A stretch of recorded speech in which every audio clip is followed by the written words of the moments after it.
मंच पर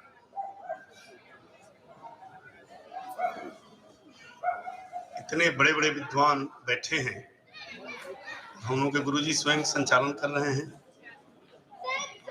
मैं केवल शीश नवा करके सबको प्रणाम करता हूँ।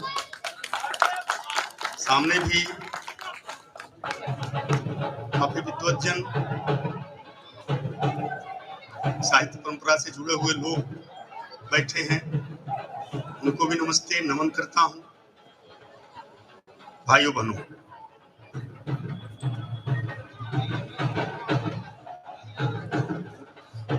मैं अपने को गौरवशाली सौभाग्यशाली पाता हूँ कि अब पूर्ण भूमि जहाँ पूज्य जयशंकर प्रसाद जी का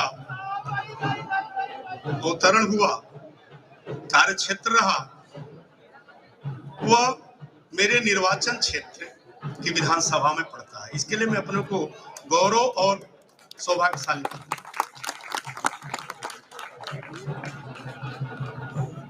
मैं साइंस का विद्यार्थी रहा,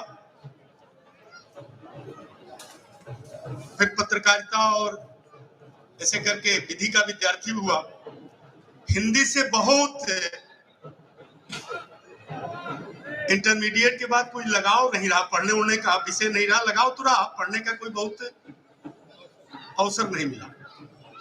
लेकिन जो इन लोगों से, आप लोगों से सुनने को मिलता है, तो मुझे लगता है कि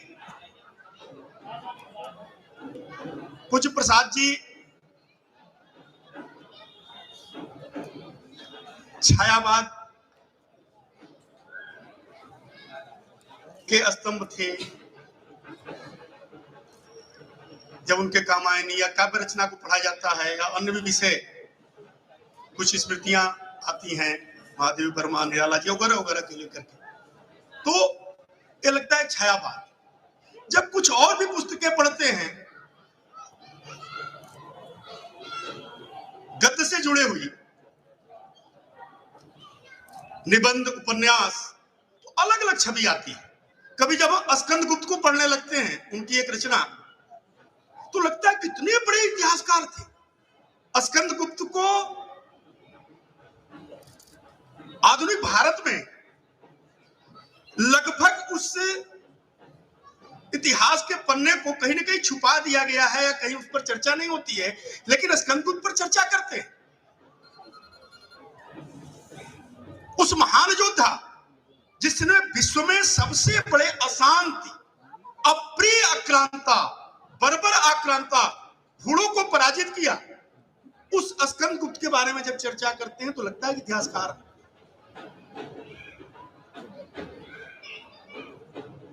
जब कंकाल नाम का एक उपन्यास लिखते हैं तो लगता है कितने बड़े समाज सुधारक। समाज में जो व्याप्त कुरीतियां हैं, अच्छा बड़ी अद्भुत है कि उस कंकाल में उन्होंने किसी भी पांथिक परंपरा को, जहां से कि कुप्रथाएं उत्पन्न हो रही हो, किसी को छोड़ा नहीं जी, किसी पंथ का हो, हिंदू हो, इस्लाम हो, ईसाईयत हो, जिस भी, हर पंथ के बारे में उन्होंने ठीक से बताया। लगा कितने बड़े समाज सुधारक। और जब राणा प्रताप जी के निबंध को पढ़ते हैं तो लगता है कि कितना व्याकुल है उनका मन, पर की व्यवस्था से, स्वतंत्रता से कितना व्याकुल है। तुरंत चाहते हैं कि हमको स्वतंत्रता प्राप्त हो जाए। ऐसे महान व्यक्तित्व के अवतरण स्थल, कर्म स्थल, इस पुण्य भूमि पर मुझे आने का बारंबार अवसर मिलता है। लेकिन आज इस विशेष ओकेजन में मुझे बुलाया गया, इसके लिए मैं आप सबका हृदय से आभार व्यक्त करता हूं। विशेष तौर पर कविता, 4 दिन पहले उनसे मेरा कोई परिचय नहीं था। 3-4 दिन पहले उन्होंने फोन किया, फिर परसों आ भी गए। मैंने कहा मैं तो हमेशा चाहता हूं, मैं तो कुछ और भी, हमारे संस्कृति विभाग के सुभाष जी हैं, ये लोग कई बार प्रयास किए, यहाँ के प्रशासन के लोग भी चाहते हैं कि यहाँ पर कुछ अच्छी, पूज्य जयशंकर प्रसाद जी के स्मृति में कुछ किया जाए, हमारे काशी के साहित्य परंपरा से जुड़े हुए लोग भी चाहते हैं किया जाए, और हम स्वयं चाहते हैं हम जिस भी तरीके से हो सके कि सब लोग परिवार के लोग अनुमति दें, आदेश दें, सब लोग मिल करके तो बड़ी स्मृति का स्थल हो सकता है। क्योंकि जैसा अभी आदरणीय जितेंद्र मिश्र जी ने कहा, अभी जब मैं आया तो तुरंत एक शब्द उन्होंने बोला कि गोस्वामी जी के बाद, तुलसीदास जी के बाद उस स्तर की काव्य रचना जयशंकर प्रसाद जी ने ही की। उसके बीच का जो कालखंड था वो अलग था। अब मानना भी पड़ेगा, मानना इस पड़ेगा कि गोस्वामी जी ने अवधी भाषा को लिया, श्री रामचरितमानस के रचना में अन्य भी ऐसे करके कहीं ब्रज भी लिया। ये पहले कभी हुए जिन्होंने खड़ी बोली को आधार लेकर के इतनी बड़ी रचनाएं कर दी, इतना बड़ा कर दिया। ऐसे महान पुरुष को